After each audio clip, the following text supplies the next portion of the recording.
The world of rugby never stops buzzing, and this week is no exception. We've got exciting updates from players making their way back onto the field, while others embark on new adventures that could shake up their careers. First, let's talk about the Stormers. After months on the sidelines, 22-year-old Feinberg-Mngomezulu is ready to hit the field again. The young playmaker, who suffered a knee injury during his Springbok debut in the Rugby Championship clash against the All Blacks, has fully recovered.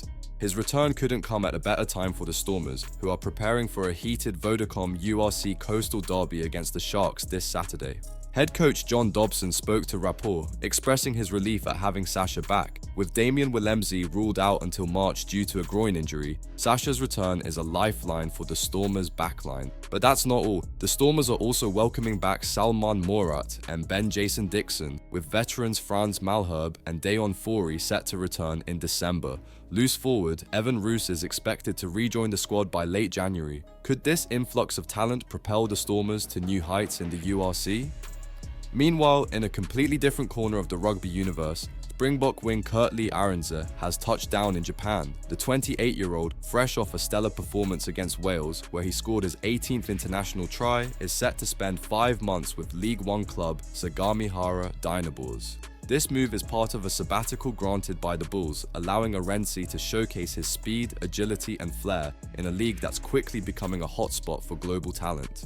Dynaboars head coach Glenn Delaney is thrilled to have Arendse on board, calling him a massive statement of intent for the club. You only have to look at Kurt-Lee out on the field, his agility, speed and strength to beat a defender. He's going to be a great asset, someone everyone will learn a lot from, especially our homegrown players, Delaney said. Delaney also highlighted the growing competitiveness of Japan Rugby League One and how signings like Arendse elevate not just the Dynaboars, but the entire league. To have a player of his caliber choose the Dynaboars is a vote of confidence for our team and a massive statement of intent from our club.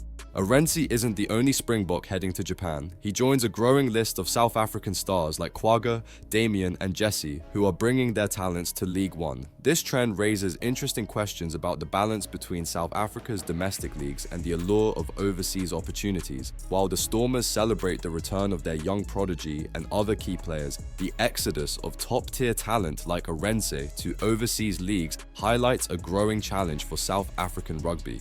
Are sabbaticals like this a win-win for players and clubs, or do they risk weakening the domestic game in the long term? And with so many Springboks showcasing their skills abroad, is Japan becoming a serious competitor to European leagues in attracting world-class talent? What's your take? Are the Stormers' reinforcements enough to reignite their URC campaign? Or is the absence of stars like Willemse a concern? And what about Kurt-Lee Arendse's move to Japan? Is it a smart career decision or a loss for South African rugby? Let us know in the comments below, and don't forget to subscribe to Green and Gold Army News for all the latest updates, debates and inside stories from the rugby world.